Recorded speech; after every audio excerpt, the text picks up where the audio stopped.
Shalom, chers bien-aimés. Après avoir passé toute une longue période par la grâce de Dieu, de parler, n'est-ce pas, en matière introductive de ce que nous avions commencé sur notre chaîne Vie Abondante. Après avoir parlé de beaucoup de choses concernant l'abondance, et aujourd'hui, nous allons devoir finir avec un thème très très simple qui va tellement nous aider et nous bénir tous. Ça vient juste après. Le nom du Seigneur Jésus-Christ, et nous sommes très très contents de vous savoir nombreux encore aujourd'hui. C'est tellement un grand sœur, à ton image, à ta ressemblance. Alors, je proclame la vie des hommes. Alors, sans plus tarder, aujourd'hui nous allons parler sur les trois parties de l'être humain. N'est-ce pas? On avait commencé seulement à les énumérer, mais aujourd'hui on va parler de chaque partie en particulier, ce qui nous permettra vraiment de pouvoir, n'est-ce pas, avoir un peu de l'horizon, ou soit de l'éclairage sur tout ce que nous allons devoir continuer à parler. Bien que nous avions commencé à parler de l'esprit. Et la première des choses, sans plus tarder, nous parlons toujours de l'esprit. On va expliciter sur l'esprit. C'est comme ça que nous allons conclure. Notre passage de base reste le même, Romains chapitre 12, le 2e verset. Et parlons de l'esprit. C'est quoi l'esprit? L'esprit, c'est la dimension complètement sauvée. Donc, quand vous regardez les trois parties du corps, c'est la dimension complètement sauvée par la foi. Alors, cette partie, c'est ça qui possède même la nature divine. C'est à partir de notre esprit, à partir de ton esprit, au niveau de ton esprit que tu ressembles à Dieu. Et c'est à partir de notre esprit que nous sommes disposés à obéir même à Dieu en toutes choses. Je dis bien en toutes choses, sans exception. C'est pourquoi la parole de Dieu est en train de dire, l'esprit est bien disposé, mais la chair est faible. L'esprit, n'est-ce pas, vient de la nature de Dieu directement et reçoit de la force à partir du Saint-Esprit. C'est comme ça que vous êtes très très disposés à obéir, vous êtes très très disposés à faire, n'est-ce pas, la volonté de Dieu au niveau de votre esprit. Quoique le corps étant faible et votre âme en train de vous combattre d'une manière ou d'une autre. J'aimerais qu'on lise ensemble Romains chapitre 8, le verset 16. L'Esprit lui-même rend témoignage à notre esprit. C'est le Saint-Esprit qui vient rendre témoignage à notre esprit. À partir de là, vous commencez à comprendre combien ou à quel degré ou soit à quel niveau, soit encore à quelle dimension il y a collaboration étroite entre notre esprit et le Saint-Esprit. Il y a une collaboration à partir de là. C'est pourquoi je ne cesserai pas d'insister que notre esprit est tellement disposé à faire la volonté de Dieu, à obéir à la voix du Seigneur, parce qu'il est en collaboration à tout moment et tout le jour avec le Saint-Esprit.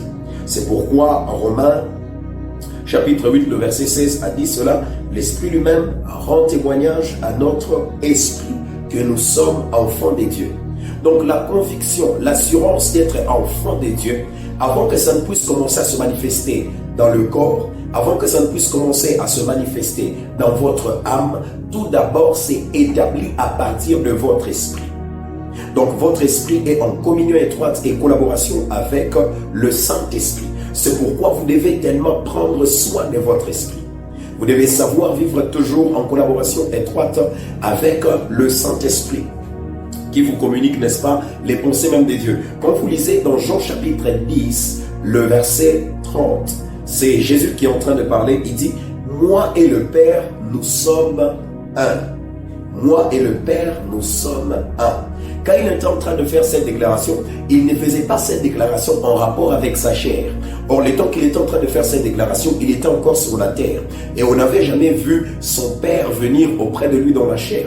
Il était en train de parler de la dimension de son esprit.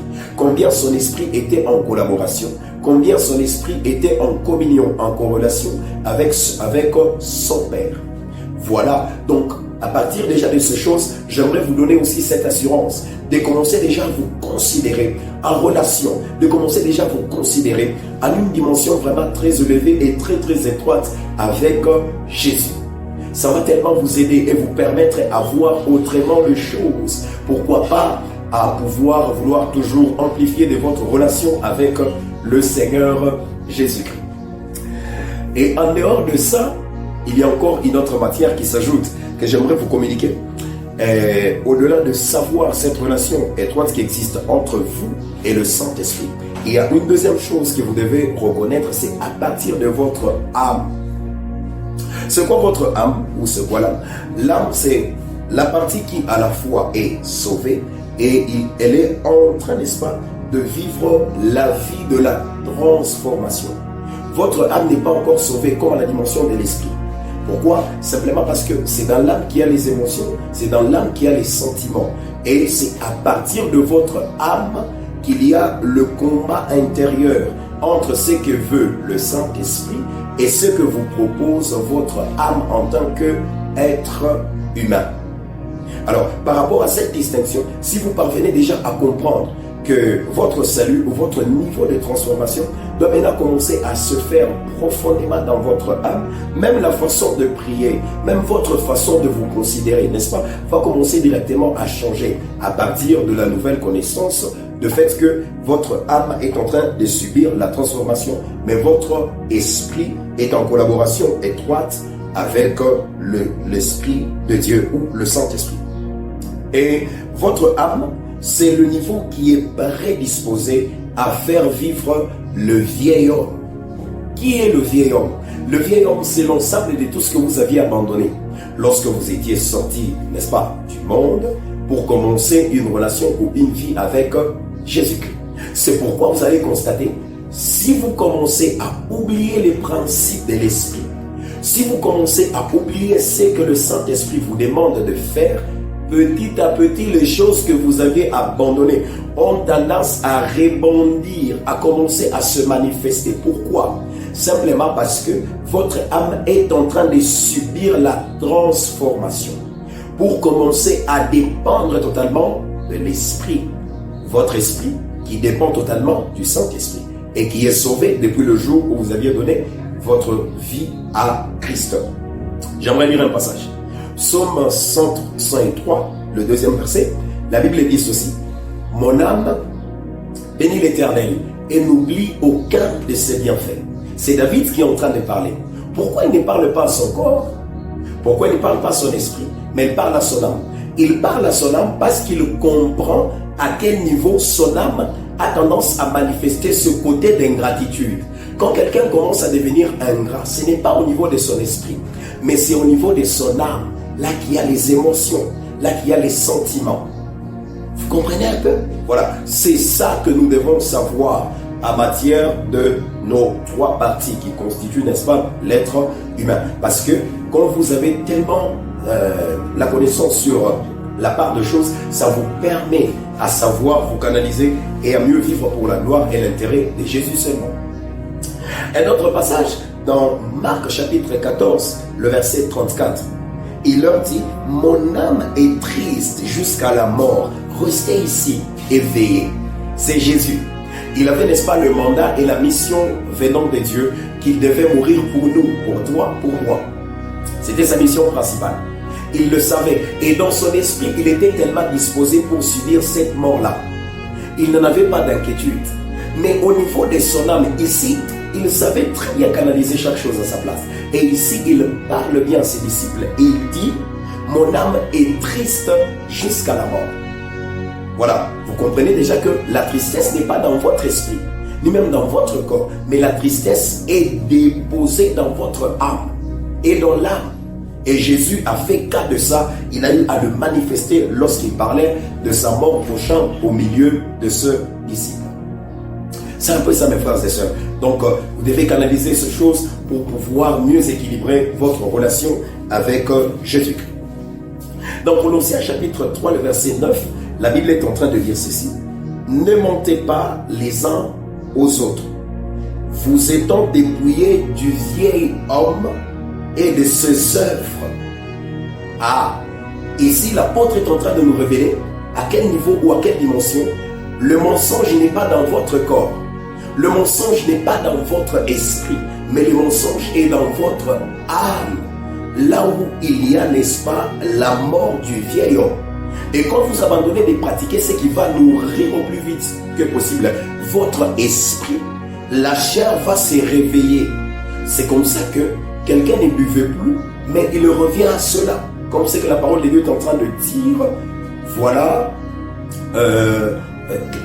quelque chose du genre tel que, bon, j'aimerais paraphraser, quelqu'un est en train de rentrer sur ce qu'il a vomi. Voilà le terme. Quelqu'un est en train de rentrer sur ce qu'il a vomi. Qu'est-ce qui lui a ramené là-bas? C'est le fait d'oublier le principe qui vont faire grandir son esprit.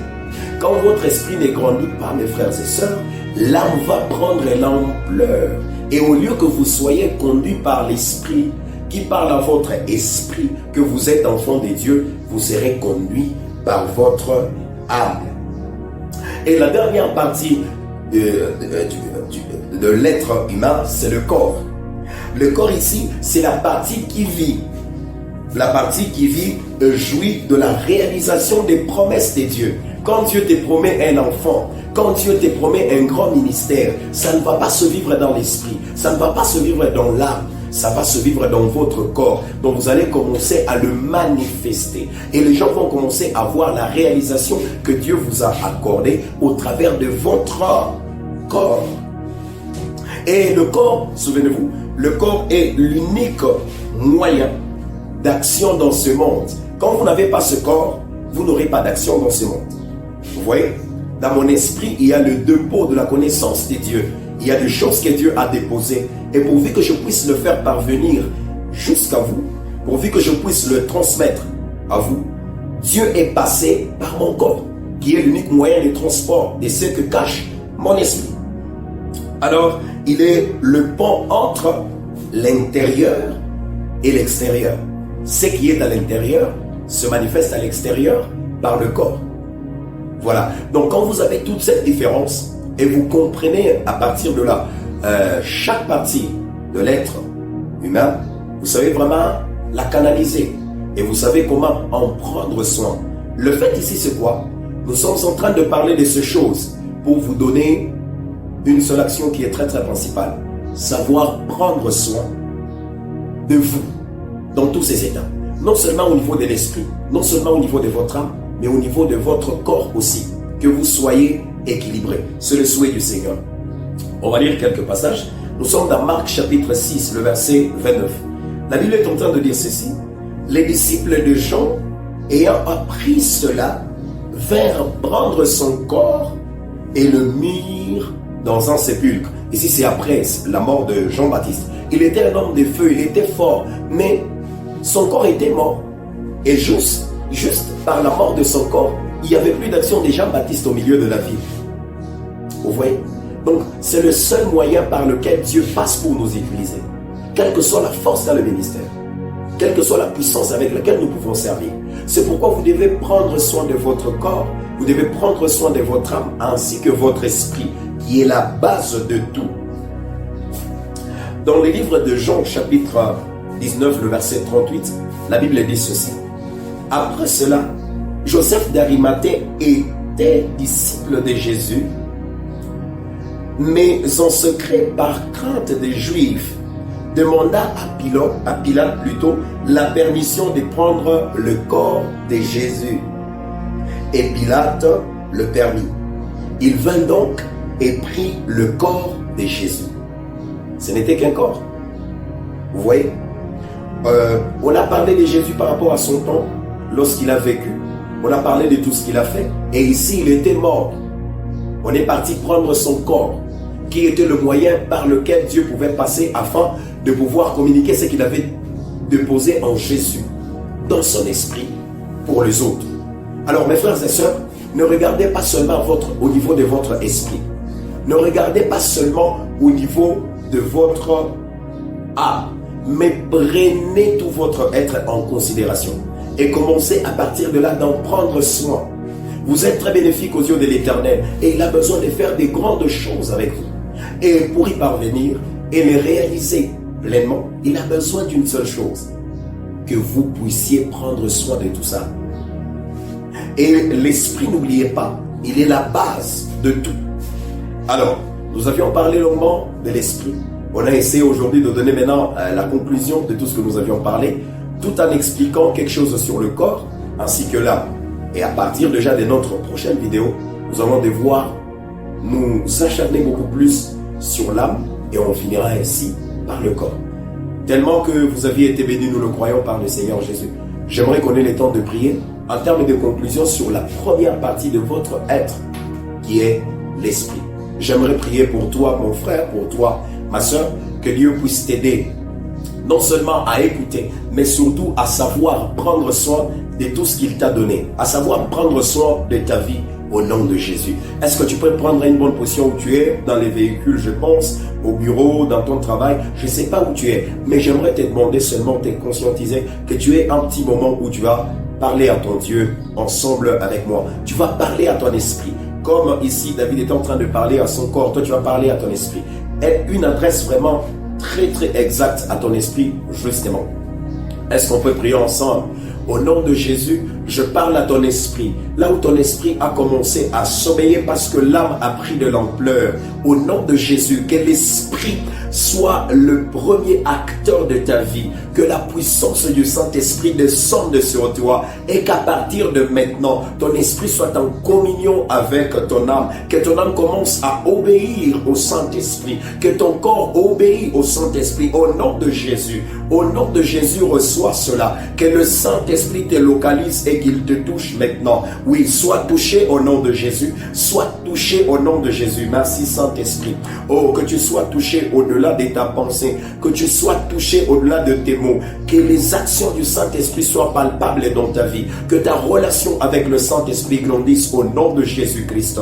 Que tu vois le ciel ouvert dès maintenant. Que tu vois la main de Dieu t'accompagner de partout. Que la présence du Seigneur soit ainsi permanente dans ta vie et dans tous les aspects de ton ministère, dans tous les aspects de ta jeunesse, dans tous les aspects de ta vie en tant que parent. Au nom de Jésus, reçois cela, reçois cela. Laisse de l'espace au Saint-Esprit, que le Saint-Esprit t'utilise ardemment pourvu que tu puisses maximiser de ton temps avec le Seigneur Jésus-Christ, surtout à réaliser le pourquoi de ta vie sur terre.